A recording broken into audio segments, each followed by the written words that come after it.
What is up? Coming out here. It is Round of Shots on this Sunday night, November 13th, 2022. Hope everyone is well. Had a good week, good weekend.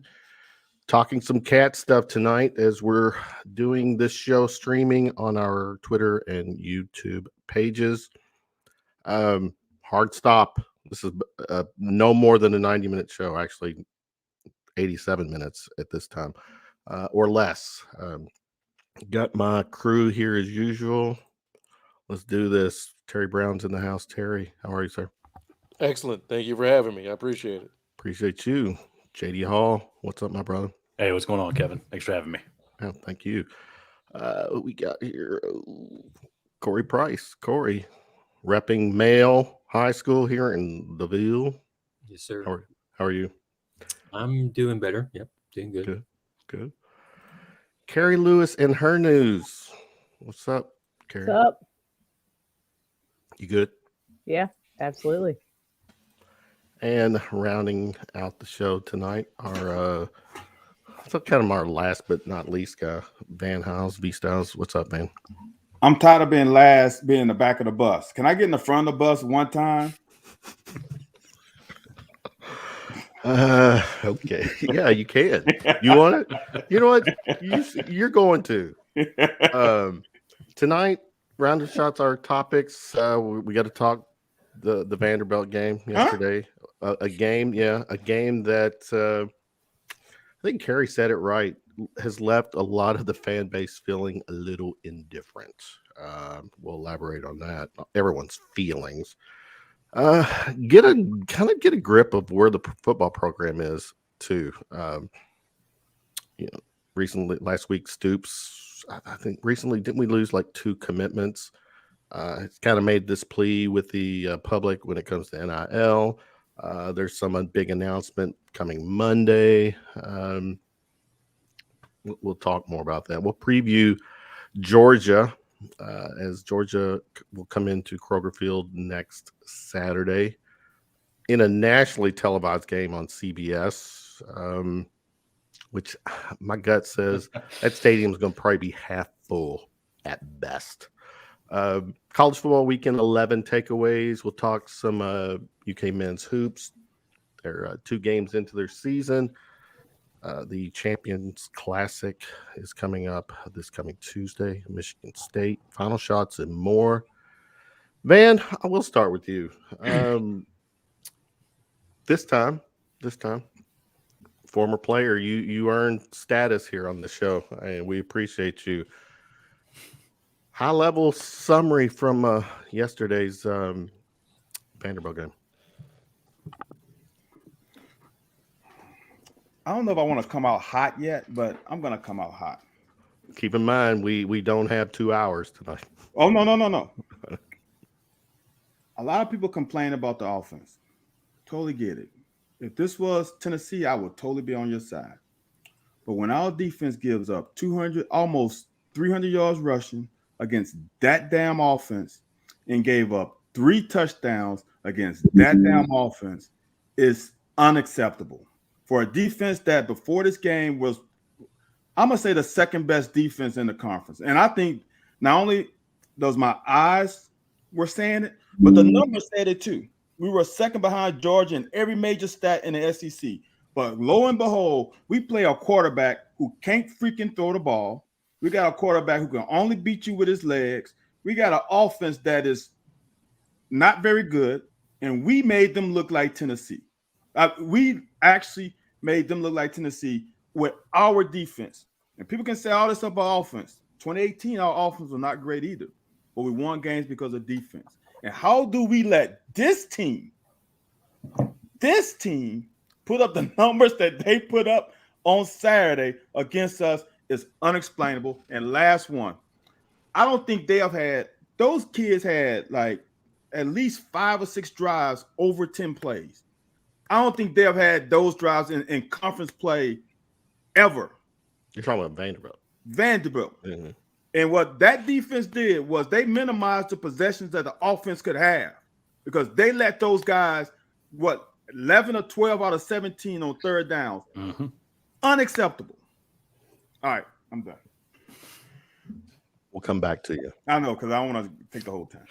JD, go your summary. As your ass is frozen. Yeah, my ass didn't thaw out till about 11:30 that night. But everything about that game Saturday was just unacceptable. You don't go if this program is taking the next step.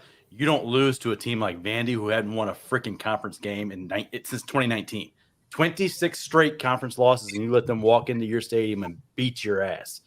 Like, they bullied you the whole game, up and down the field. You score to take the lead with 5 minutes to go, and you can't stop them from driving down the field to score the winning touchdown. Right? It was an abject failure all over the field. And I got up to leave that game 3, 4, 5 times. And for some reason, I sat there and suffered through every minute of that. Well, not every minute, 59 minutes and 30 seconds of that game, because I walked out when Vandy scored the last touchdown. Because I knew there was absolutely zero shot there was going to be any kind of play made by our offense against the worst pass defense in the SEC to go down and get in a position to even kick a field goal. Corey Price, you were there in the presser. Share that vibe too from, without, you don't have to name people, but this is one of the most frustrating losses in Stoops' era.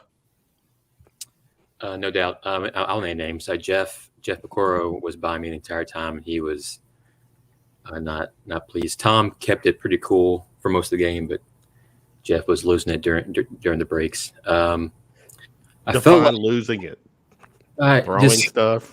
No, not just obviously just beyond frustrated with what he saw in the field. I felt like I thought we had turned a corner this year where, like, late in games we were either trailing or leading by not a lot. I felt like we could get through them. And like JD said, when we scored with like 5 minutes left, I thought, even though we played atrocious, I thought, okay, it doesn't matter. We scored.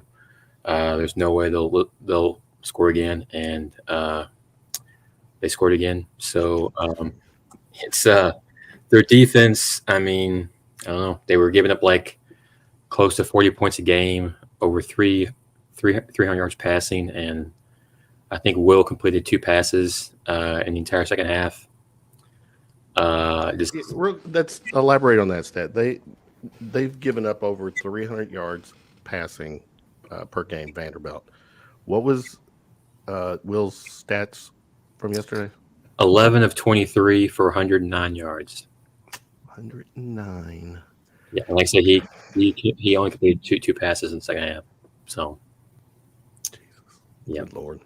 Also, one more thing. I think just in terms of wins for a season, under Stoops, the worst teams that we've lost to have gotten four wins on the year, and Vanya's now 4-6, and they'll probably lose their last 2. So this will go down as one of, if not the worst loss of the Stoops era. Carrie, what say you? Yeah, so I was there. We made it to halftime and bailed. But yeah, I agree with Van. That defense, unacceptable. You can say what you want about the offense, but our defense, just absolutely unacceptable on that. To JD's point, Vandy's defense is actually not worst passing, worst defense period in the SEC, which is just that is unacceptable. And I had to write stuff down tonight too. So I will say the weather sucked, the tailgate sucked. That was awful. And screw you, UK, for playing music in the stadium like Let Frozen's Let It Go and Hot and all this stuff that we could hear outside the tailgate. Y'all is just trolling us. So screw that. The game sucked. And I will say that I don't watch the game back. I don't analyze the game. I watch the game as a fan. I'm a fan. I watch it as how I watch it. But I will say this: much like the Supreme Court, who knows what porn is when they see it, I know what bad football is when I see it, and this was bad football. You know, Carrie, don't make me put you to the test on showing something and making you say what it is right when you first see it. It was bad football. It was bad football. Well, I wasn't talking football. You know that. Well, that's for another show, Kevin. It's another show. Terry, give me Yes, your sir. summary from yesterday. Man, obviously it was trash. But I'll say what I tweeted and I put on my social media. Back in August, we let a coach that struggles to beat Vanderbilt pick a fight with our Hall of Fame basketball coach, and we all acted like it made sense. So if you were going to pick on a Hall of Fame basketball coach, you can't give us what we've seen this season. Period. No. And folks like, well, St. Peter's. Yes, you can pick out individual games, right? Every great coach has lost great games, but we let that become a conversation, and we shouldn't have. And I'm as positive as anybody. I grilled Corey Price when we made bowl eligibility last week. But I took a nap when it was 4th and 2 or 4th and 3, and Kentucky punted. And I asked my wife. I took a nap, and I woke up, and the game was over. I was like, I'm not watching this. If you are not going to give me something to watch, I will not watch it. And so for all we're in the SEC and no, man, you got to do better than this. You can't get dog walked by Vanderbilt at home. Because my thing is, even if they came back and won in the second half, you can't do this with Vanderbilt. Period. There was just a lack of whatever. And I'm like, why? I'm not watching this. And I have sat through all kinds of games. I was in school from 95 to 2000. That was a lot of bad football. I have watched the basketball team look, we're talking about the Champions Classic. I was courtside at that Zion Williamson game. I sat there for every dunk in the second half for that game. I will sit there. I had the Duke Blue Devil mascot tell me my team sucked. And I'm like, I didn't even think mascots are supposed to talk. But the point is, I will sit there. But what I saw Saturday, no, I went and took a nap. It's like, well, I'm out. No, that was probably the right call, and I hope the nap was good and you felt refreshed when you woke up. At least Very physically. refreshing. Yeah. Is this Van another one? Well, let me even bring this up. Hey, USM Cat fan, I don't think the UK staff respected Vandy as an opponent. The staff's attitude bled into the team. The entire FCC planned on. Am I wrong, Van, to say that we notoriously play down to our opponents? And if so, is this a case where, another case where that happened and then it just got out of hand? You're mute, brother. There you go. I'm sorry. No, I was cursing in the background, so I muted my mic. So I want to interrupt anyone else's words. As a player, I've never had an instance of playing down the opponent. What happens is your opponent plays better than what they normally do. That what normally happens. Is crazy part about it. Okay, let me say this. This is the easiest way to say it because I'm trying to give a good example. We played a team in high school. We only lost one game all year. They boat raced us. They put 42 points on us, and they had to run a clock on a team that's only lost one game, right? They played another team whom almost beat them. And the next week, we boat raced that team. It's not about playing down. It's about the opponent. When good things happen, they get confidence. And they get confidence. And they get confidence. And as the game go along, you let a team that you should beat stay in the game, they get confidence. And what happens is your butthole gets tight because now the pressure's on you. Well, they clearly wanted yesterday's game more than we did. I Clearly. see that For 3 years. It's 3 years in the making. See, that's what I would never, for a team of players. No one ever. We didn't say we want to lose that game. We didn't say we didn't want to win that game. Right. We wanted to win that game. I mean, if you think about it, that C-Rod damn 70-yard touchdown proved that they wanted to win that game. What happens? I'm gonna say, what happens? And this might help out a little bit. Pressure and expectations are a privilege. It's a privilege to have expectations on a team and have pressure. I'm not sure we are up to that. I'm not sure we are at the point where our players can take on that expectation and pressure. I really don't. And reason including why the coaches. I'm not, and maybe not the coaches either. Because if you think about it, the 2 10-win season we had no expectations or pressure on that team. The next year we had some, and we have not performed well after a 10-win season. We just have not. And I think I'm gonna speak personally on one guy because I played the position. Carrington Valentine did some things in this game that was outside the framework of the system. And I don't know if this is true or not. I'm speculating, and I'm probably wrong. But I'm tea leaves, though. He got beat on some double moves this week. And I did not know he was ranked in Mel Kiper top 8 corners in the draft. Right. I have a suspicion that he was trying to do things outside the framework to maybe help elevate himself up to number 5. Because he did some things that were situational football that was not smart. When you're up in the game. So he went into business for himself. And not for himself. I don't want to say for himself, but he's trying to elevate his status. Okay. And when you elevate your status, that can also help the team, right? Sure, yeah. So for me on that, there were 2 plays, and now I'm talking too long. Last one. I always preach about the play before the play because everybody wants to talk about the play. But if you watch the play before the play, you can always get something from it. The play before the 4th and 11, and they threw up that pass over Maxwell Harrison, right? Carrington Valentine, built on the fake, had to run his butt off to get back in the play. And guess what happened? He gets hurt. He has to sit out the play. The play before the play, if he plays honest defense, doesn't get hurt, he's in the damn game on the 4th and 11 play, and that play is not made. Right.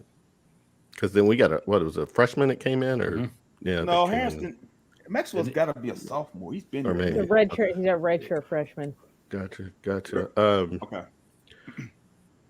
Real quick, hey Carter, does anyone know what happened to our team when Dusty Bonner left UK? Well, one, that was Jared Lorenzen took the reins over. Correct me? Correct? Yep. Right? Yep. But I guess what did he say? What happened to our team when Dusty? I'm not sure what he's saying. That offense struggled with Jared that freshman year. Freshman, yeah. Okay. All right. Who's up? JD. Keep talking. Yesterday, is it? No, I don't know. Just you're hearing what everybody's saying, so continue. But just like Van touched on the seasons after the 10-win seasons, I said the exact same thing today on when we recorded Religiously Kentucky. We go out, they win 9 regular season games, win your bowl. The next season, or after the last one, or after 2018, it was 2 seasons that they struggled with after. And I know there was COVID and the all SEC schedule, and I kind of give them a little bit of a pass on the 2019 season because Terry Wilson blows his knee out in the 2nd game of the year, and you got to end up with Lynn Bowden as your quarterback. So to still win 7 regular season games and 8 with a bowl, okay. But there's no excuse for this year with who you brought back, the talent you had at wide receiver, the talent you had on defense. Like everything was set up for this to be a successful season. And for all the talking that was done in the offseason about we're in the SEC, 4 straight bowl wins, all that talking that you did in the offseason, you needed to come out and back that up with production on the field. Mm-hmm. And this team has not lived up to those expectations for whatever reason. Is it the players? Is it the coaches? I'm not there. I'm not in the locker room. I'm not on the team. I can't tell you what, but Mark Stoops even said after the game, he's not getting through these players for one reason or another. Okay. You had Will Levis calling out his teammates for not being ready to play and not playing hard or whatever. Those are issues. Those are major issues. There's something going on with this team that is not going to be fixed with the NIL collective and all that stuff. It's called losing. They call right. it losing. I mean, yeah, no, yeah, exactly. But you people start pointing fingers. People start pointing fingers when them L's come up. If there's right. no L's, and you haven't, and especially when you haven't lived up, when you haven't lived up to what you were expected to do. And, people don't want to take, I don't want to take the blame if I'm the quarterback, or, the wide receiver doesn't want to take the blame for not being productive out there. Oh, the quarterback's not throwing me the ball when he's supposed to. He's missing the throws. The quarterback's then blaming the offensive line. Well, they're not blocking. I can't stand in there and throw. All this stuff starts swirling around, and it's up to the coaching staff to bring these players together and get through to them, so that you don't have that. So you don't have those divisions and that infighting and all that stuff happening. And I know it's a lot of young kids. You got 18 to 23-year-olds out there on these teams. And so is there team turmoil going on here? I guess I haven't really heard. I mean, unless you all know. If you want to take Will's comments for it, yes. If you want to take Mark Stoops saying he can't get through these players and they're not really listening to him, yes. I guess, yeah. There's always team turmoil when you're losing. There is not one team that can go through a stretch that we've gone through, right, and everybody loves each other. It is not human to. They're staring down finishing the season with 3 straight losses. Legitimately, could be 4 if they hadn't pulled out the game against Missouri. Yeah, and you're talking 5 when you go back to the Tennessee game. So you've got a team that's really limping and sputtering to the finish of this season, when there were a lot of expectations for 9, 10 wins, competing for the East, and in those 2 seasons where they won 10 games, you had a chance in those seasons to put yourself in position to win the East in the SEC. And what happened when you went to play in those games? You lost the games, especially in 2018, where you had Georgia come in and just kick your ass. It's. I don't know how. To me, it starts at the top, and Stoops is going to have to start answering some tough questions. I'm not saying he needs to be fired. And I'm not saying he needs to be on the hot seat, but he's going to start having to be criticized the way that other coaches at Kentucky have been criticized when things weren't going right. That's what I mean. He's been protected by a lot of people, and the biggest voice in Kentucky media has protected Mark Stoops in the football program. And he was protected until he said the thing that Terry Brown said. He came out and said, you can't hide under protection when you said the things that you said. Exactly. And now, but that biggest media is still protected. And now he needs to be answered. He needs to be asked all those hard questions. His feet need to be put to the fire about what he's going to do to turn this program around. Because if this is a sign of what's to come with the program, it's not looking good. If he would have kept his mouth shut, a 75 season would have been, oh my God, that's a down. But come on, when we have not been consistent winning 7 games. Yep. When you said what you said, 7 wins ain't gonna cut it. We let a guy who's won more than 7 regular season games in a season twice in 10 years run his mouth and get a lot of stuff stirred up. He put the bullseye on his back. He put the bullseye on his back. And people from Oscar Combs all over Big Blue Nation, we had debates. Who was more valuable? Our Hall of Fame basketball coach, our AD, who has been AD of the year 2 or 3 times. Yep. And we had a conversation about it. And I said this on if the foundation, like somebody said, if you fire Mark Stoops, you're setting back the football program 10 years. I don't believe that.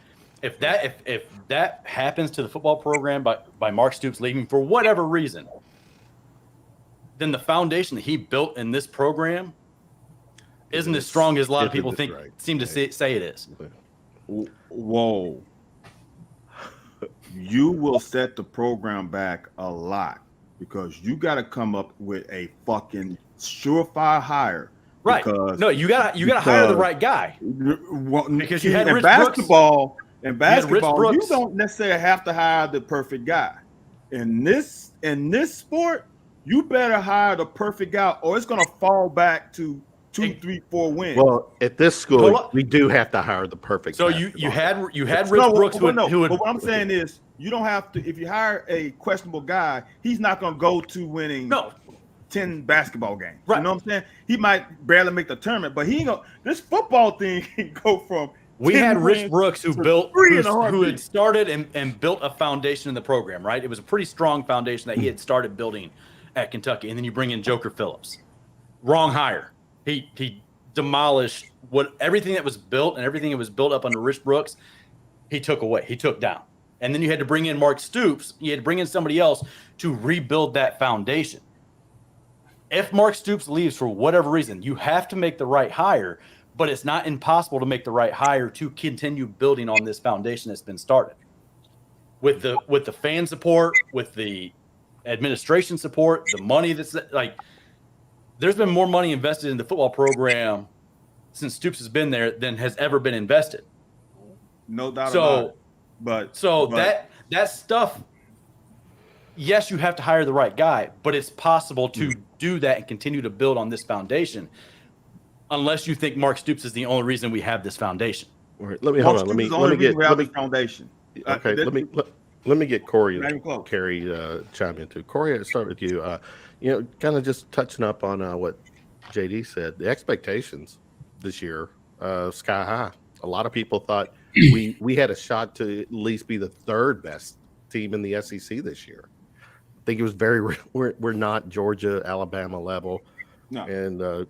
And to me that was never going to be the case. But clearly the expectations were high with the talent we had coming back.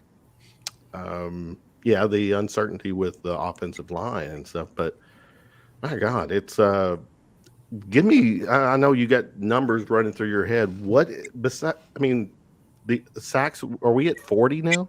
With I think we're at 39, actually. Yeah, that number might go up 50% next week. Yeah, it might. Yeah, I think coming into the season, I think most fans probably assumed two things. We would have a healthy Will Levis, and our O-line would be what it was the last 3 or 4 seasons, and neither are the case. I'm not sure if having 3 different coaches for the O-line in 3 years is a factor. It might be, not sure. And it's pretty obvious that Will has not been close to 100% price since week 2. So that's hampered his play a lot.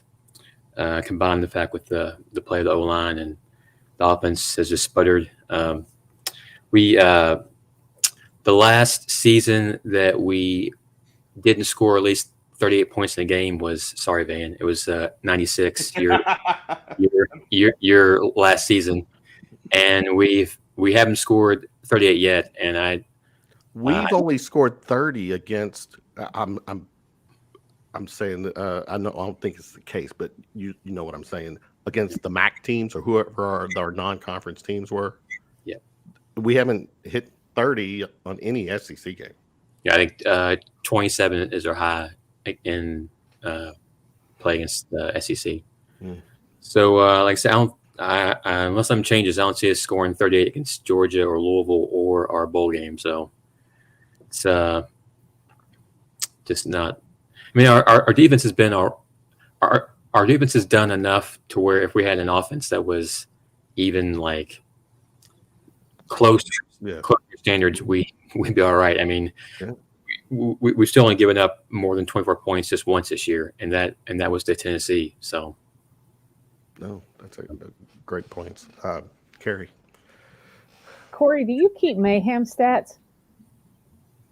I don't know what that is. Oh, so I guess that's a new thing now, mayhem stats, where Is that the people guy getting in from the the commercial? backfield and it's people getting in the backfield and that kind of thing, and just general mayhem, I guess, type of stuff. I guess it's a new stat out there. I guess. I don't know. The game sucked. I hated it. We left at halftime. I mean, what do you want? It was terrible. I mean, I came home. It took me 2 hours to thaw out. I don't know. I mean, Well, it was let's awful. go from yesterday's game to let's move forward. What is your warm fuzzy when it comes to the program right now?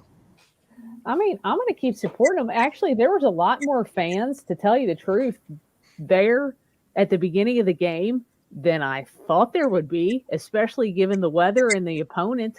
Honestly, so, and there was like, we were idiots and got out there at 9:00 and stood in the rain and the cold and the muck and the all that weather and tailgated for 3 hours.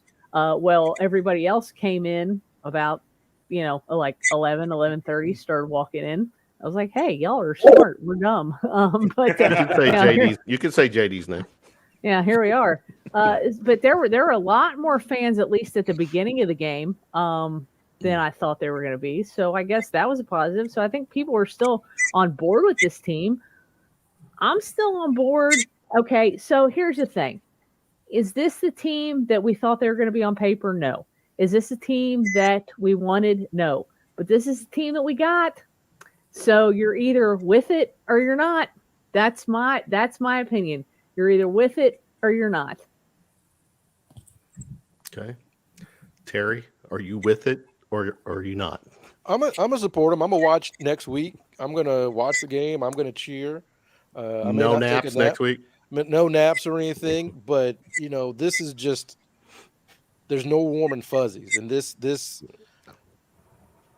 I know I keep talking about what happened in August and all that, but talking about being born on third base and like Van and JD talked about, there's pressure to that.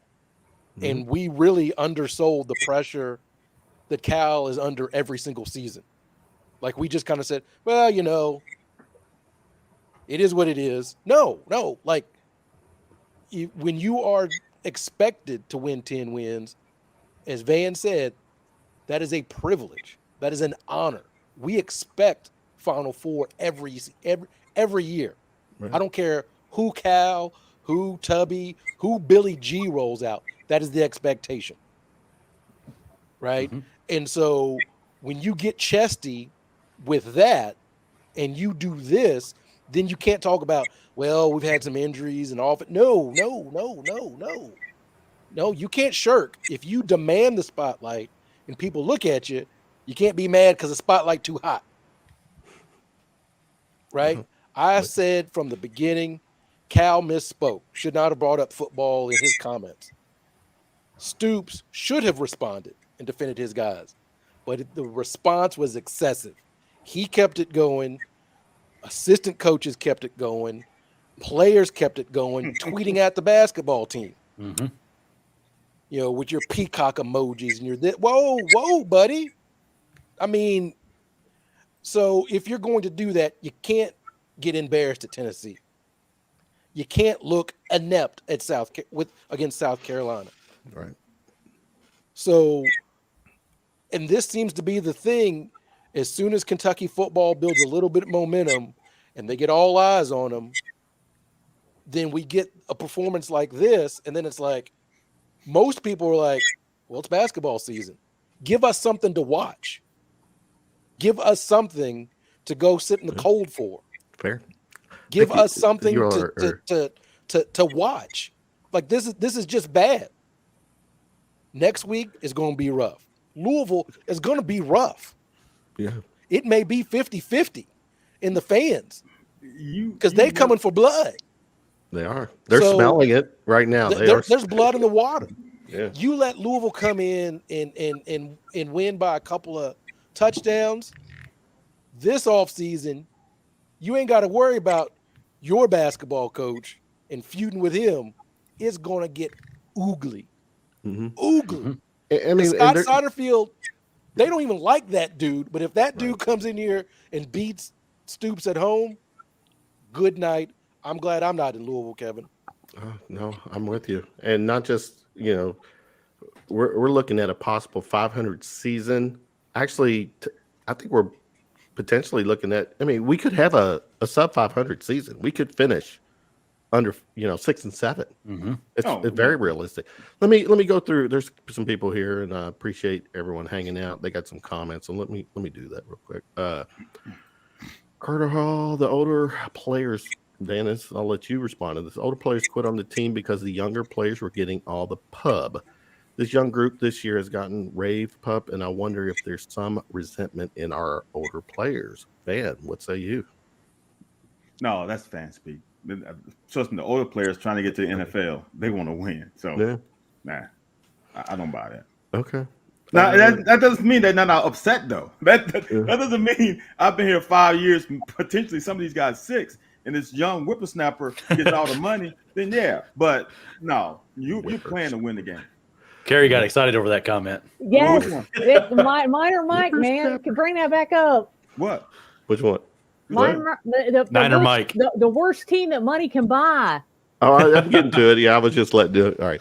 His next one, Niner Mike says, we may be hanging our football heads, but look at teams like the worst team Texas that money can buy. Dude, they are 1-6 in conference, I think. They are terrible. $95 million buyout for Jimbo, and they will pay it. Money on the table right now says they will pay that. Oh, for sure. Let's see what we got here. USM Kev fan. The NCAA rules favor offense, as Saban and Smart have both accepted that and adapted. Stoops and Fisher have not. Both are struggling. That's a good point. He's bringing up is that, for years, guys, the SEC, you got to run the ball. It's smash and ground, the whole pound and all that stuff. No.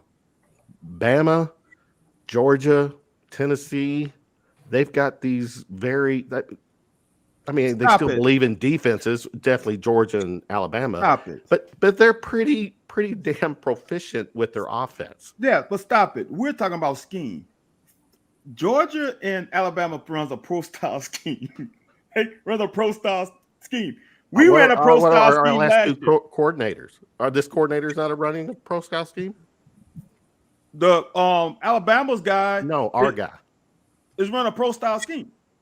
That's a pro-style scheme. No, who are you saying is running a pro-style scheme? Georgia and Alabama. And so are we, right? No, but what I'm saying, he's saying Georgia and Alabama, Saban and Kirby Smart has realized to do a certain kind of scheme and offense. Oh, I see what you're saying. Okay. But is it more that they're letting their offensive coaches coach the offense and not meddling as much in the offense and forcing them to do what he wants them to do? You can't say that. Stoops is the OC by proxy. Here. Because are you going to say that he did Liam Cohen? Do you think he was coaching Liam Cohen with the offense we had last year? Everybody's raving about it. So now it's kind of weird how here's the deal.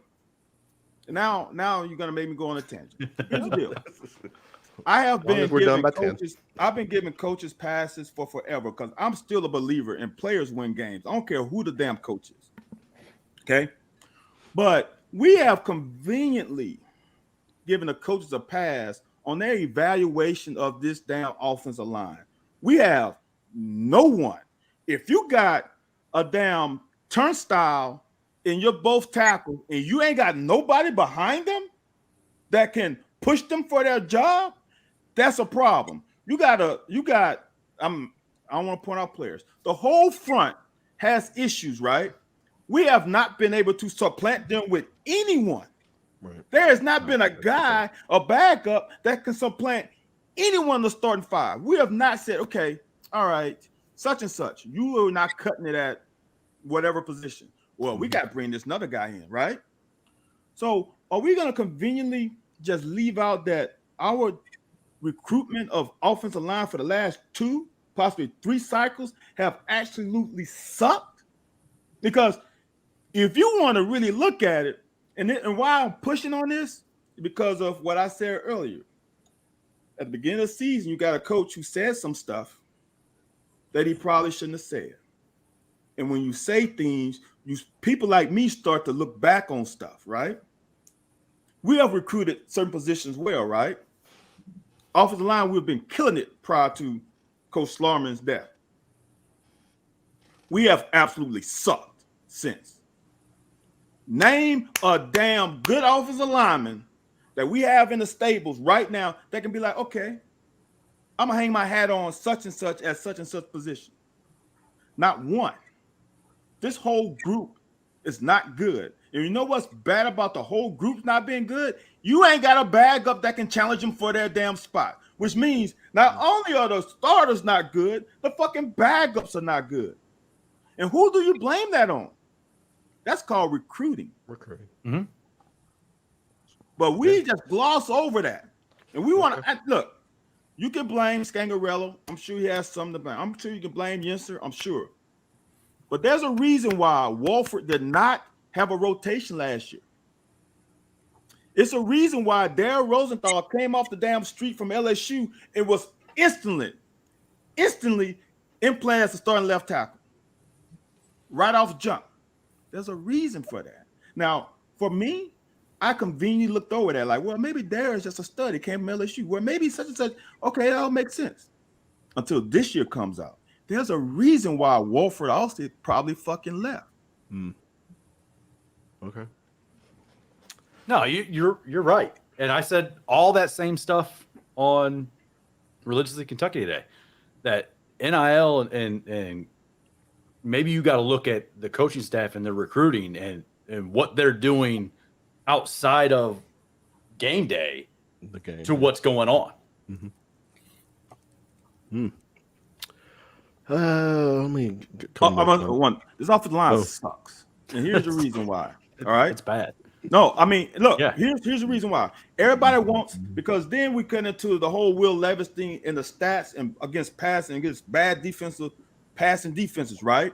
Yeah, you want to pass, you got to have time to exploit a poor passing defense. Mm-hmm. You can exploit a poor passing defense when you don't have time. When you got a quarterback with a slow processor and an offensive line that's leakage, the combination is absolutely horrible. But you just said it. It is a combination because Levis has to get some of the definitely here. Yeah. But Will, with more time, performs like he played last year. Will, with no time, and now it's in his head too. You know, it all starts up front. It does on both sides of the ball. Our man Jay's here. Jay, Brock Bowers going to do the Y at the Kentucky basketball. Brock Bowers going to take the week off because he don't need to play. They're going to give him a week off. He comes strong with this one. Jay says, I wouldn't be upset one bit if they got rid of Stoops. Y'all tripping.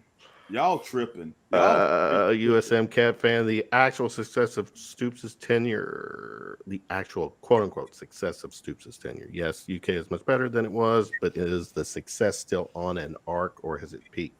I think there's a ceiling. I think to me, 10 wins. It's a roller coaster. 10 wins is the ceiling with our program. I thought 8 wins was the ceiling. No, I think 10 is. I mean, we've hit 10. Before Stoops got here, 8 wins was the ceiling. Dude, 10 wins is a lot of fucking games. No, it is. People underestimate how good. But you gotta win more than 10 games to outdo especially Georgia with this team. 10 wins was absolutely the ceiling. Yes, for sure. 8 should have been the absolute floor at the worst. At the very worst, 8. Sure. And we're looking at 6 fucking wins. Yeah. Whoa, JD. They're going to kick you out of Ohio with a mouth like that. That's fine. Kick me out of Ohio. I don't care. Whoa, man. Love it. This is passion. I'm sorry. I gave him. I'm the bad mouth that I'm giving them the. I'm probably some more comments. USM Cat fan, a guy on Twitter brought up something to think about. Kentucky's having our success after Stoops' work over a decade. Tennessee's having Tennessee's success after Comparison is the thief of joy. Don't do that. Don't do that with Comparison is the Tennessee. thief of joy. People have been trying to do that with Tennessee. Like, look what Heupel has done. Please tell the whole story. What Tennessee had to do to get here. Oh yeah, It starts in 1998 with Philip Fulmer. Like, you got to tell the whole story, right? No, that's fair. Like people like we can't start telling the story of Kentucky basketball when Cal showed up. That's not how it goes. Like But that's not the full thing. Is Carrie, that's, well, Cal showed up, and no. Tennessee went through hell. yeah. We all laughed about on Twitter when they had a coach that time, didn't have a coach, fired the coach, they painted a rock, they let a flock of seagulls go. No, please don't do that, Kentucky fans. Well, Champions of life rings. Tennessee had a coach wearing them ugly orange pants, and they got boat raced by no. That was not a quick turnaround.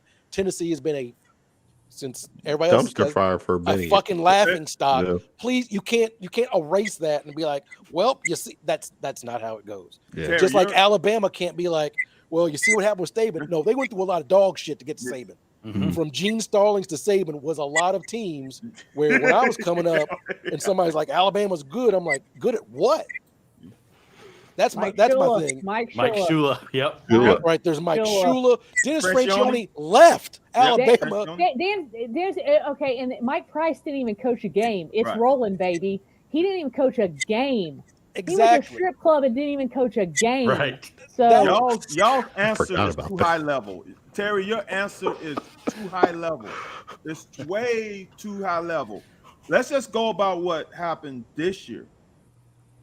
UT did what we did last year. They hit the portal very well. They got key positions in the portal. What's going to happen when he's got to recruit and develop his own players? Because look, this is what I'm going to say. Mhm. The best situation for a player is when your coach gets fired and they're bringing a new coach, because everybody starts on the same footing, right? That old coach might have left some great talent, like Curry left, Hal Mummy, a lot of good talent that Coach Curry didn't use to the fullest, right? All of a sudden, when Hal Mummy had to develop his own players, I mean, let's look see at look what at happened LSU. with Heupel. Look at LSU. Are you going to say the same thing about LSU? Because Coach O was there last year, and they fired him, and now they bring in this jerk. I can't stand Brian. He's a good coach, though, Carrie. I He's a can't great stand coach. him. My Can't family. stand him. Can't stand Brian Kelly. Can't stand him. But you know what? Now all of a sudden he's winning the West, and he's going to go to the SEC championship game in his first year, right? So Yeah, it's the same thing with Coach O and how right, and he Les won a Miles left him some national talent. championship. Yeah, Coach O won a national championship down there. So The Carrie, There we you go. mentioning the P word. Look at this. 3 straight bots come at us. come on, bots, come on. If I had a VPN, I'd probably go for it, but no. Well, Van, you mentioned the portal for Tennessee. Look, What does hold that on, say even about better. about Is that a dot? what does that say about Kentucky's ability to recruit and develop? That they have to keep hitting the portal every single year for offensive linemen and quarterbacks and playmakers. Because are we gonna have to hit the portal for a quarterback for next year? I have an opinion on this, but I want Van to go. I want Van to go. I want to hear what Van has to say about this. I said when the portal thing is, you cannot rely on the portal to fill the football team. We have not relied on as many as other teams. Now, we have had an offensive lineman here or there. We had the quarterback. It definitely helps. Now is the time to develop talent because you just can't rely on it. You just can't rely on the portal because you just don't know what it's going to give you, what it bears every year. I don't believe in the portal. I do believe you can get a player here and there, but man, wouldn't you rather have a quarterback or a running back like we've had the past few years for 3 or 4 years? Like we got these receivers we have for 3 years. We have not. And this is another one I'm going to go back to. We have not fucking developed a quarterback since Have we since Stoops? since been here? when? Haven't had Stoops, no. Yeah. Who is it, Corey? Come on, give us a name. Who's our Andre last Woodson. developed quarterback? Oh, Yeah, is it? probably Andre Woodson. Woodson. Yeah. What? Name me a quarterback that has started 3 years for us. Maybe my Heartline started parts of 3 years, I think, but that's about it. He's underrated. He was my Well, Heartline was you the ball. could say Terry Wilson did. He Terry started Wilson 3 was years, a JUCO. but he's true transfer. I'm talking about a recruit that we got, and Yeah. we developed him from 17, 18, whatever, to a starter. Tolles, I think Tolles started only started 2 years, but He started 3 years, I think. Yeah, he started 2, right? 2. 2 years, yeah. 2, and then Barker took over after that. Right. Yeah. Come on. And then he lost his job to a transfer. Right. Yep. I mean, and I had a comment. Let me get this in. When Ann says when you teach that scheme, I'm assuming the offensive line. I'm a little behind here, but sorry, Ann. Thanks for hanging and with the comments. All through those states, that's what happens. I think she's talking about the offensive line there. And I brought this up so many times, and I'm sick of it because people want to blame someone, and I totally get it. Blame Scangarello, blame Yinser, because they get paid a lot of damn money. Put all the blame on them, right? No problem. I'm gonna say this for the umpteenth time. In 2019, we ran 3 schemes. That offensive line had to run 3 different schemes. The blocking is totally different when you're blocking for Terry Wilson to you're blocking for Sawyer Smith than when you're blocking basically a wildcat with Lynn Bolton. They learned 3 schemes. The scheme ain't it. Sometimes the player's just not talented enough. I don't care if you have the best coach in the world. Some guys just ain't got it. It just, trust me, I've seen it. Some guys just ain't got it. And you have to realize that and say, okay, they just ain't got it. There's no simplifying enough. We in college football. You can't go down to let's just go to the A gap. We're gonna run A gap runs, we're gonna run B gap runs. Defenses are too damn good for that. You gotta run a scheme. And maybe these players just are not football savvy enough. coaching. You can't coach stupid. Well, then coaching / recruiting. Okay. Jay, and now you keep pushing for more. Is Stoops that guy? That's a fair question. Dude, you got a guy who has won more games in the last 5 years than any coach in it. So you're gonna say this guy always look. This is what I want to say. Coaches don't forget how to coach. If you thought Coach was a good coach when he won 2 10-win seasons, he doesn't all of a sudden forget how to coach. So no, I'm gonna just let that go. Eddie Well, wins the thing 10 about games. Stoops is Does Eddie win 10 games with this team? No. the thing about Stoops is Kentucky football. You can't run off the all-time winningest coach in program history. You can't. No, I agree. You just like you can't. Kentucky basketball, we can let a coach go after 2 seasons and say this ain't working and move to Kentucky football can't do it. I forget who it was. I think Jason Henderson that used Not to with be that on old line, Jay Hayes. Not with this old line, dude. Yeah, but Jason Anderson used to be on the radio in Louisville. He's in Missouri. He made a point trying to be derogatory that Stoops' record anywhere else he gets fired, and I'm like, absolutely. If Stoops through year 5, anywhere else for the most part, yeah, he gets fired, right? Kentucky football can't do that. We're not going to run Stoops off, but he's got to get things together. The portal, that's just my two. Jay said, the portal bears 10,000 players. I mean, it's free agency. What Van, you were alluding, or you basically said you need to develop. Tennessee has kind of shown that with the right coaching staff, you can bring in all these hired guns for a year and potentially compete for a national championship. Not really. Most of their guys are guys who are already there. The portal guys they got really making a contribution isn't that much. It's just at key positions. You know what I'm saying? You got a quarterback, you got a receiver, but the mass majority of their kids that are on that team were already there. Okay. All right. Damn, we're almost in an hour and still talking. Yes, well, we're talking the state of the program as well. Let's go back to Van preview. Give me short and sweet.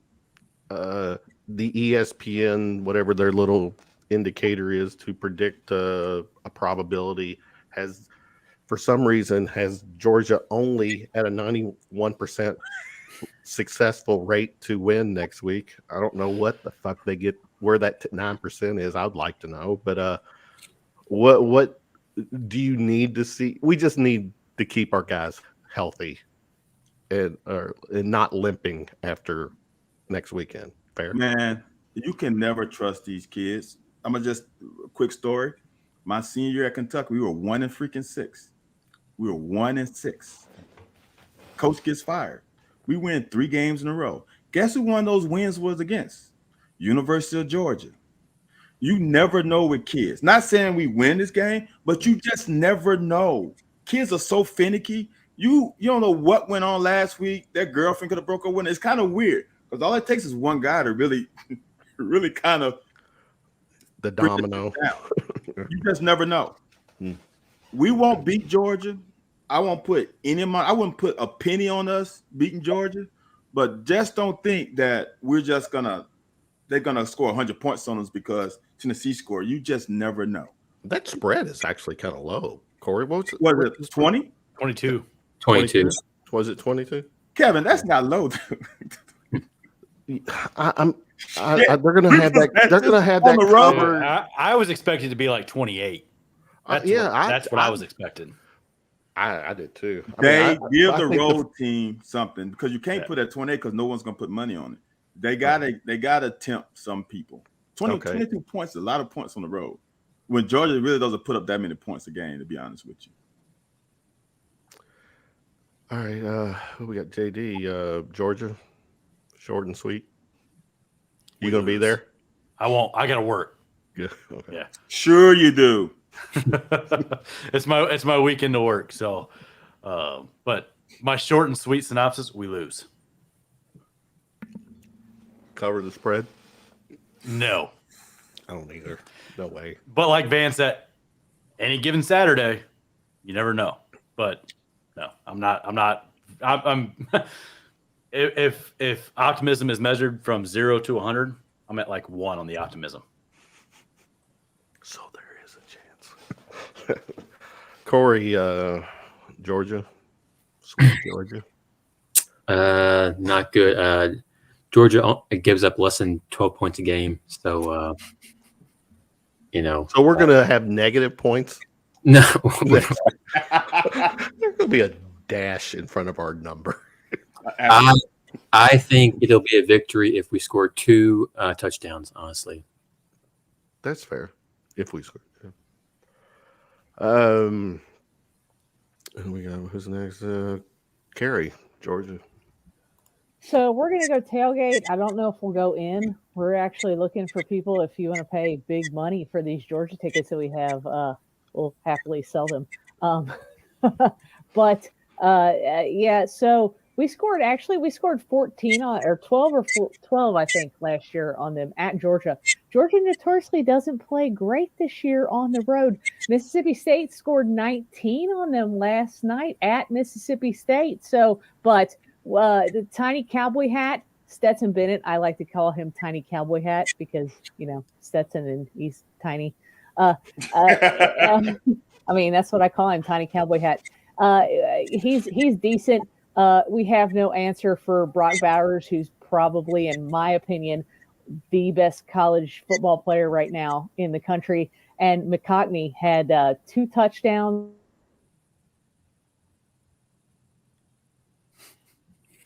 No, Carrie, you didn't freeze on us. She hit that 1 hour hard stop mark. That was like, done. Did you? Middle of the comment. Yeah. I absolutely crapped out in the middle of my comment, but yeah, they have a ton of offensive weapons, and their defense is they're stupid good. So we don't win, but yeah, okay, fun. Mississippi State scored 19 points and still wouldn't have covered the 22-point spread. Yeah, they wouldn't have. And Mike Leach, he didn't do anything super weird last night, like put up the chairs like he was in a church basement or something. So No, but his comment going into halftime was pretty Oh, funny. that was Okay. gold. You're All watching right. the same game I am, so what are your comments on What what's would you on do? the- Okay, Yeah, yeah. basically, what would you do? I love Mike Leach. He's so weird. He's so weird. But yeah, it is what it is, and just go have fun with it, y'all. That Missouri team put up 22 points on Georgia. They almost damn beat them.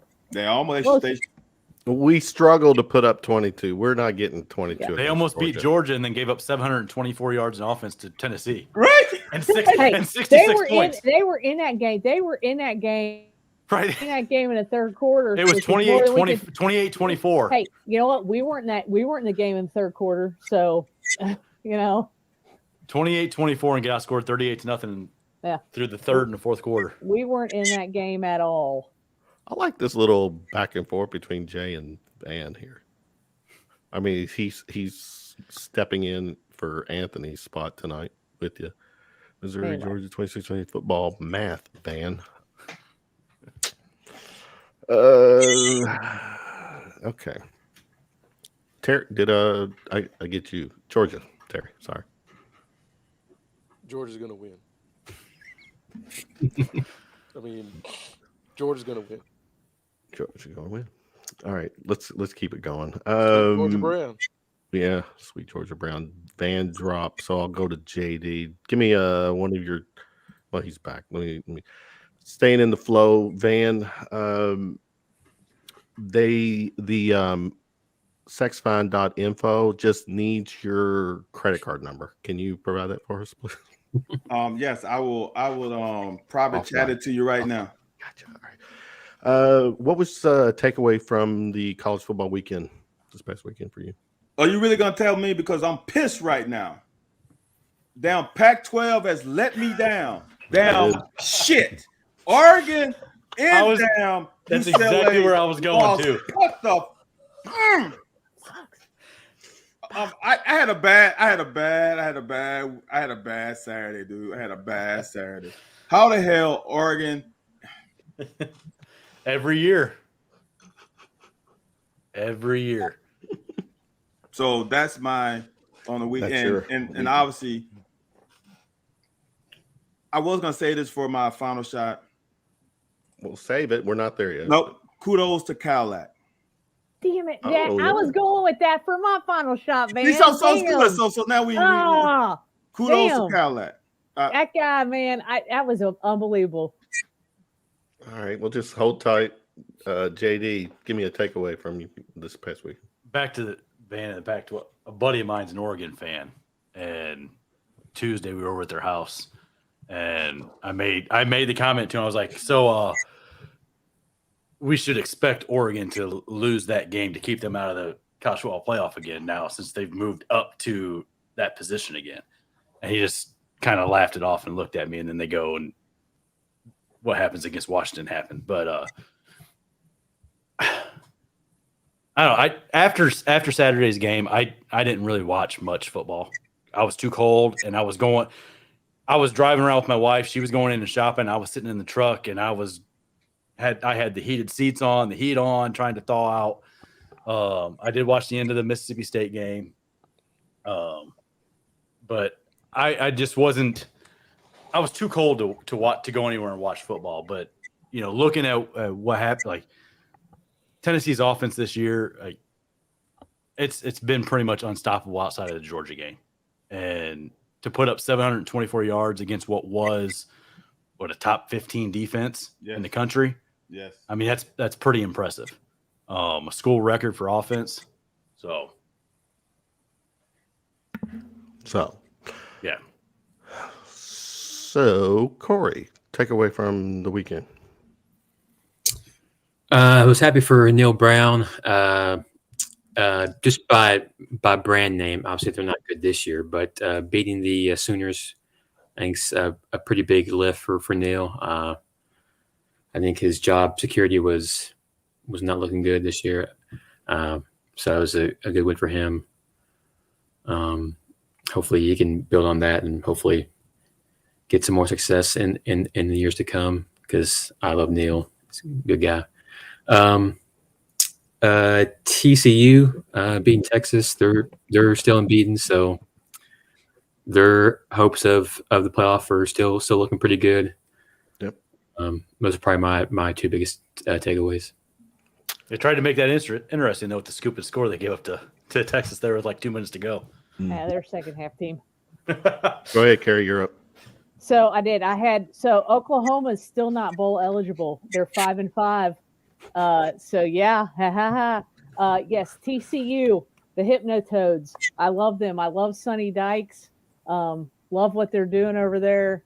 I'm all on board from them getting. I watched all the football. Are you kidding me? I came home and thawed out and turned on the TV and watched all the football. UConn is going bowling, baby. Jim Mora beat Liberty. Beat a Liberty team that just beat Arkansas. So there you go. Yeah, man. UConn's going bowling. And here you go. Here's your Pac-12 circle of suck. It is complete. Arizona is greater than UCLA. It's greater than Utah. It's greater than USC. It's greater than Oregon State. It's greater than Wazoo. It's greater than Stanford. It's greater than Arizona State. It's greater than Washington. It's greater than Oregon. It's greater than Colorado. It's greater than Cal. It's greater than Arizona. Man, I hate you, Carrie. I hate the Pac-12, man. I can't. Sorry, man. I hate the Pac-12. Hey, can you mute Carrie? But you know what?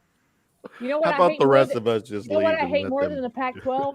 I hate that trite mother effer down there at LSU. God, I hate Brian Kelly. I hate him. She said his name this time. She said his name this time. With the passion of 5,000 sons, I can't believe that guy is going to go to the SEC championship in his first year in the SEC. And I hope Georgia destroys him. I can't stand him, man. I can't stand him. But I love college football.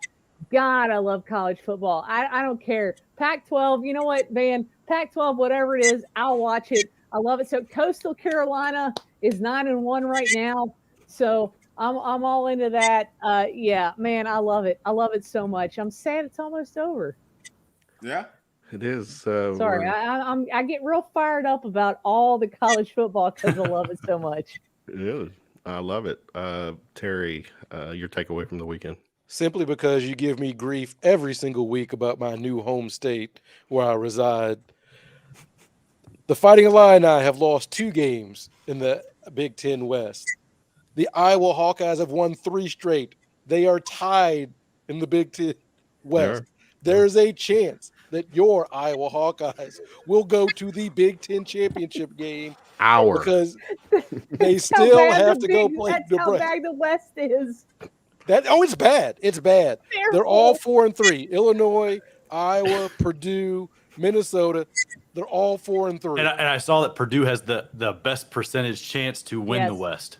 And Terry, real quick, I have to say that this game coming up in Week 12, Iowa, Minnesota, is my favorite rivalry game in all of college football. You know why? Do you know why? Because they play for the best trophy in all of college football. Yes. Iowa, Minnesota, Floyd of Rosedale. It's a freaking pig. And it was a real pig when they first started it. Floyd of Rosedale is the best trophy in all of college football. So the rivalry, the trophy is the best. The over-under for that game right now is 35. I don't care. For the Iowa, Minnesota game. Floyd of Rosedale, man. Floyd of Rosedale. It's a big deal. It's a big deal. Huge. It's huge. Iowa plays for three trophies like that. Yeah, because they won the Harvard. What was it? Is a Harvest Trophy or is it they won the Bull thing this week? Yes, against Wisconsin. Yes. Yeah, but they also play for the Cy-Hawk Trophy against the Iowa State Cyclones. Well, Floyd of Rosedale is the best. Yeah, and they play for a barrel of corn against Nebraska. Yeah, I shit you not. Yeah, that's a real thing. That is a battle that's just it's over corn. Who's got the best corn? Play for a pig, man. But I'm just telling you. You give me trouble every week for, this is like Iowa. Iowa can not score an offensive touchdown and still win by 20. That's just how they roll. Every week, winning. Here they are. They got a shot to go to the Big Ten championship and get stonewalled by Ohio State again, but they're back. All right, that's enough college football. Let's go to UK men's hoops. 2 games into the season this past week, both without Oscar. One with Wheeler making a return. Van, you just bounced. I don't know what that meant. If you don't want to talk basketball, but I'll start with JD. JD, 'tis the season. We're here 2 games in. What's been your take so far? It's a Platoon. No, I wouldn't go platoon. Could they? I think when Oscar's back, Well, that's what I'm saying. Technically they could, but we know Cal likes to have that 7-8 man rotation anyway. But Players, but there's Reeves and Frederick are the real deal shooting the ball. Yes, sir. Ugana's is definitely going to get minutes because of the way he protects the rim. Cason Wallace in his first game had a damn near triple-double on his birthday. He struggled a bit against Duquesne. I think the physicality of that game and the way they were playing he's a freshman, so he wasn't used to it. So having a guy like Severe with the experience that he has coming back from his injury and coming off the bench to take over and spell Wallace in that game, you could see the difference in the team when Severe came in and Wallace took a seat. There was kind of a spark because I think Wallace was just a little overwhelmed with the way Duquesne was playing defense. It really physical, really tough game. And Severe was able to calm everybody down and kind of spark the offense because it didn't seem like they were going to hit 60 points in that game. And for them to score 77 points the way after he had 8 points after 6 minutes or something like that. For them to get to that point kind of showed what the capability is of this team and their ability to shoot the ball. They made 22 threes in the first 2 games. How many games did it take them to make 22 threes last year? Corey. When it comes to what? I don't know. I would almost guarantee it was more than 2 games. It was more than 2 games. And I've been, Cal said after the first game they want to shoot 24 or 25 threes a game with this team, and I can see that. I just don't want it to be, 40% of the shots that they're taking. In the first game, they took 24 threes, and it was 38% of the shots they took from the floor were from 3. That's a very, very high percentage of 3-point shots compared to the rest of your offense. But they made 11 of them, so it wasn't like do or die. But I like the percentage in the second game where they took 62 shots, 19 from 3, where you're on 31%. That to me is where I would focus on rather than the number of threes, but the percentage of 3-point shots taken compared to the rest of the shots. And being around 30 to 33%, I think is a better ratio than 38 to 40%. But I really like my team. They're elite defensively already. Both teams that they played against shot under 35%.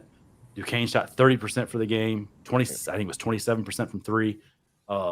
So the ability on the defensive end with their length and their athleticism, and now with Ugana and his ability to protect the rim, and for them to be that far along defensively already early in the season and not having to work into being a great defensive team, I think it just raises expectations for what this team can do throughout the season. Corey Price, 2 games in for the program of the school. What say you? It was. I'm not really surprised, but just I'm glad to see how well CJ and Reeves are shooting the ball. Reeves, his first game, hit 6 threes. Pretty awesome start to his career at UK. I know Cal will never ever do this, but I would love to see a four guard lineup of Wheeler, Wallace, CJ, and Reeves just once to see, because it'd be hard for the defense to hone in on one guy. But like I said, to Cal will never. like JD said, you gonna is gonna steal minutes from You Lance. gonna is say that again. You gonna is gonna steal Is some minutes. gonna. You gonna is gonna. You gonna Yeah. minutes from Lance, and obviously, like last year when Oscar got in foul trouble, we struggled at the 5. I think that will not be the case this year. Yeah, I think the 25 threes thing, the most threes we've taken under Cal was the 2017 team that took a shade under 20. So I don't think we'll get to 25. But like JD said, I think it's more the ratio. I think is what we care about more than just the actual number. But with CJ and Reeves, I mean, if they take 20 a game, it wouldn't bother me any. Yeah, and we've got some other guys they're definitely capable of hitting that shot. Carrie, what about you? Woo basketball. Yay, let's go basketball. Okay. Yeah, I'm watching. Sure. Yeah, you know what? With this guys taking these threes and hitting these threes and all these threes and all this stuff.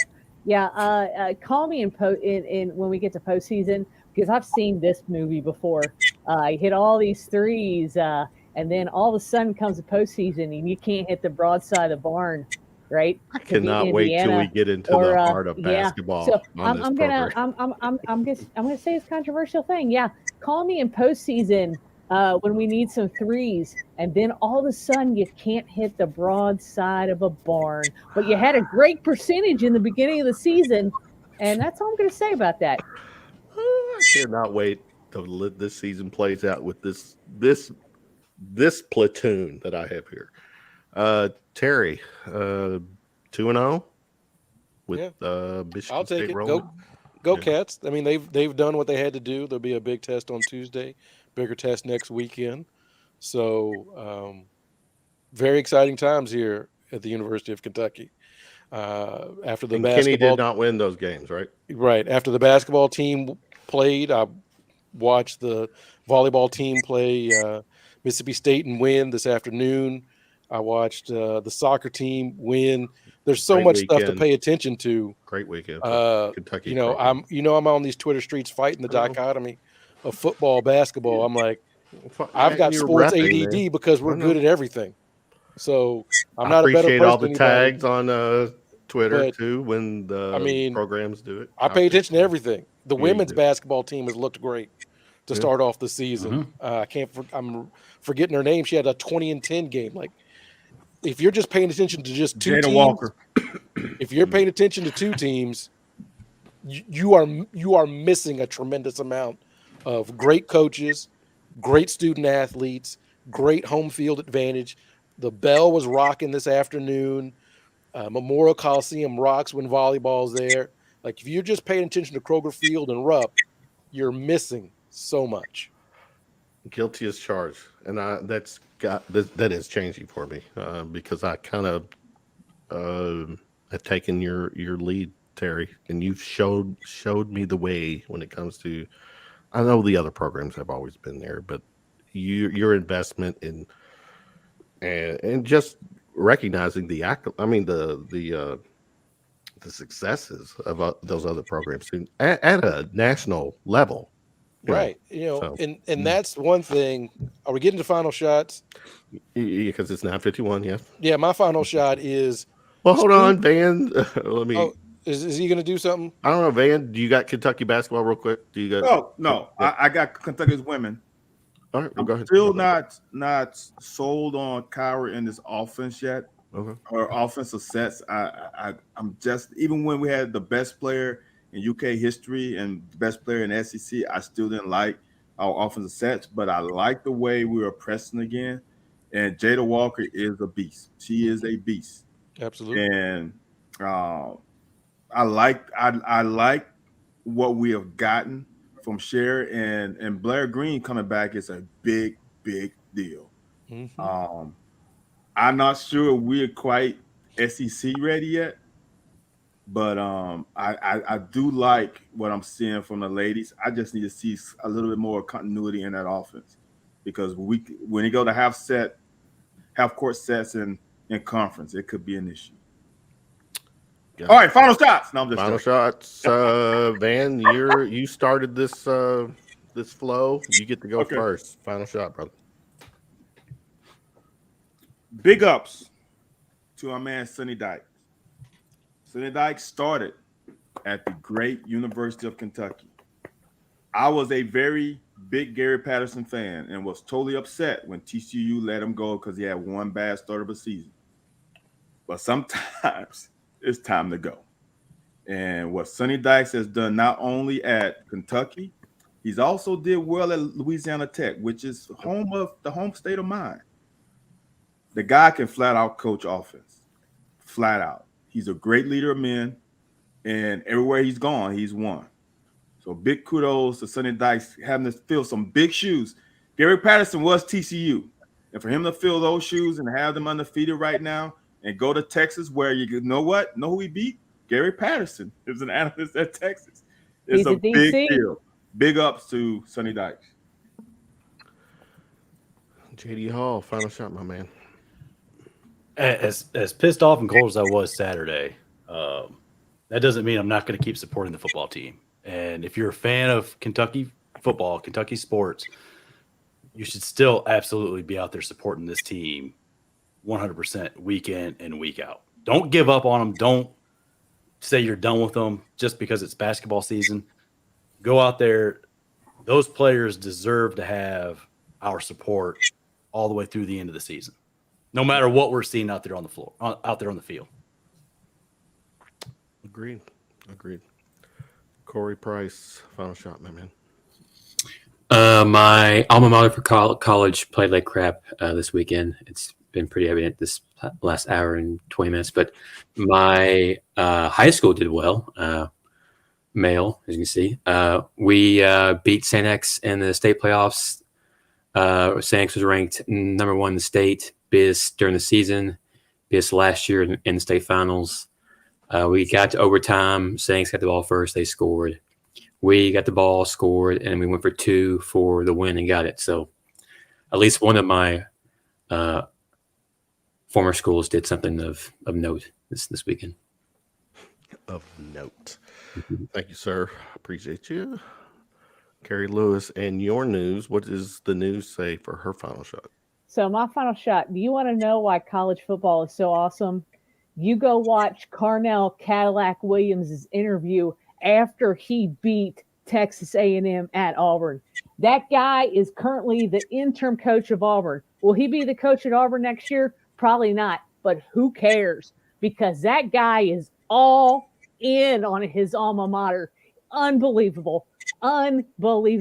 He lost his first game as an interim coach. They beat Texas A&M, the best team that money apparently can't buy. Their worst team that money can buy, excuse me. But yeah, man, that guy, he just unbelievable. They beat A&M. He was so hype. The student section stuck around. He was all in on them, that he was going crazy. He was running around.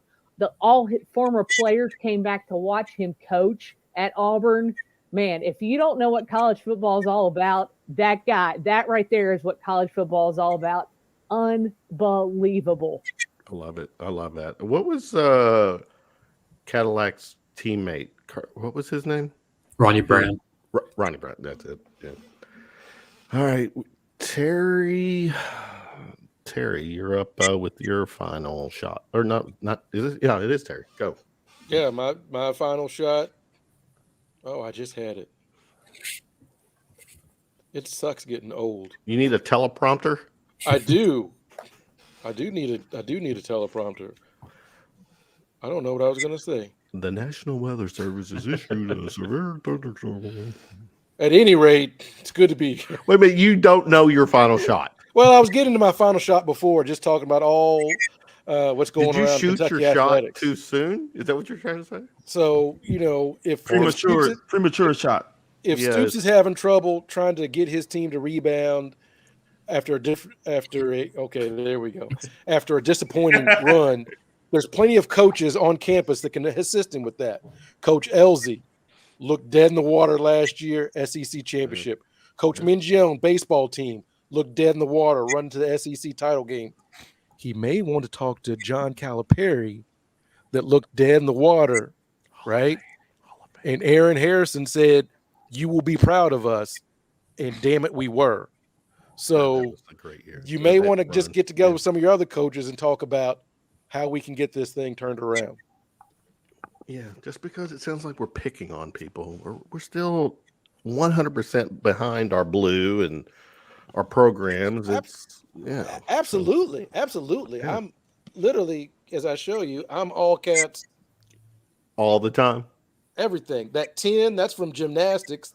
All The this 1 blue 3s that we're from wearing women's here, basketball. I'm all in, man. I'm all in because all those student athletes are just working so hard to represent my university. So I love them all. Terry, while you're chatting, what's going on with Cats Talk Wednesday? I don't know what we got going on this week. I guess, I'm going to get that memo from Benny every week, so you don't even have to answer that question. It's he always texts me on Tuesday who's coming on, so I don't know. That must be nice. It is nice. Terry's just the talent. Yeah, I invited Carrie to come on like a month before she was supposed to come. Like I mess that stuff up. I don't know what's going on. I just show up, man. I just show up and look good. You do. You always look good every week. And you still look good when it's Twitter Spaces for some damn reason. Your voice just resonates. It's But I am looking forward to coming home this weekend. I will be in Kentucky. How many days? Thursday to Sunday. So looking forward to that. You can, and the wife, right?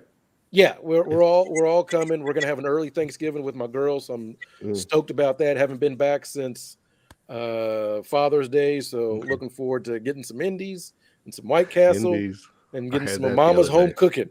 So I'm Indies excited. on 3rd Street. I had some that. Terry, if you're in town and you get a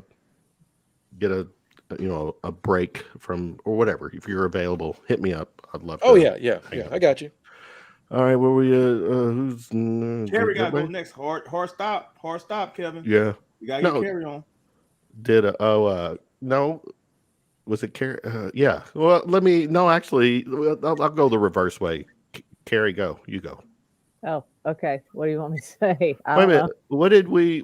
Oh no, girls beers. You're just promoting. Yeah. Okay. So, actually, I got somebody on today that I've been trying to get on for 6 years to do like a actual like regular show that's not a Christmas special, and that's the other person that lives in my house.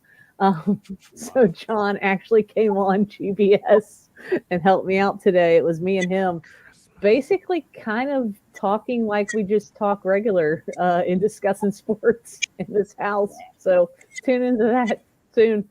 Next Tuesday, I guess it'll drop. Yeah. JD and your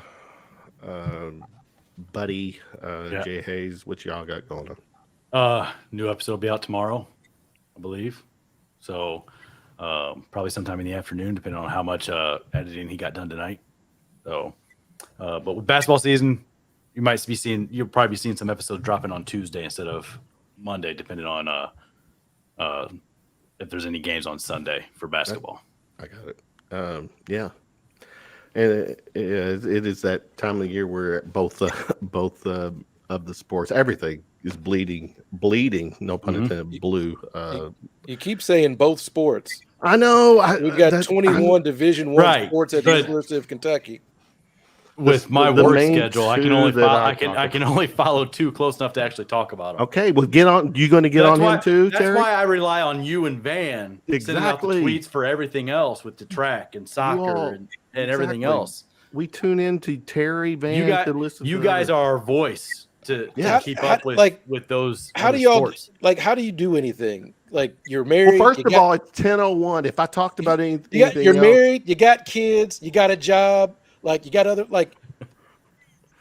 paying attention to more than one thing is not difficult. I'm married and I have a job. My kids don't live at home anymore. Well, then damn, it should be all right. They have side pieces, Terry. They got side pieces that take up too much of that time. It's the it's there you go. Van LaLocker, you got anything? You got a guess? You got anybody? Just You know we don't do guests, but hey, no, did you do anybody do notice guests because Carrie? you've had Tennessee people on. You had Carrie Yeah, on. but no, that was Okay. Terry. Did you wear Wow. the black Scully on purpose because of what happened on Saturday, or did that just happenstance? Oh no, I just wore. I got. Oh, wow. Like I got. Look, y'all know I Okay, stay. all I right. stay Kentucky down to the socks, baby. Hey, Salute to- Wednesday, 9 p.m. Eastern Standard Time. If you have ever missed a show, this is not one you want to miss. I promise you, Great. this is going to be a really good show. Oh boy, it's going to be some raw stuff happening on Wednesdays, 9 p.m. Eastern Standard Time. It's going to be Just locker room talk. just Locker room locker room talk. It's going to be a lot of beep, beep, beep, beep, beep, beep, beep, beep. All right, guys. Great stuff tonight, and we're a little over the hard stop, but we're close, and I think we'll all live with it. Terry, Carrie, Corey, JD, Van, thank you so much for doing this. Appreciate you all more than you will ever know. Round of shots. The audio will drop typically on Monday evening. We'll be back next week to talk Georgia, to talk Kentucky basketball, and probably other programs, maybe the other 19 programs. We'll do our 20 best next week. 20. Okay. 20. Appreciate you guys as always. Happy Sunday. Everyone have a good week. Go Cats. Peace and love. Out. Go Cats. Theater.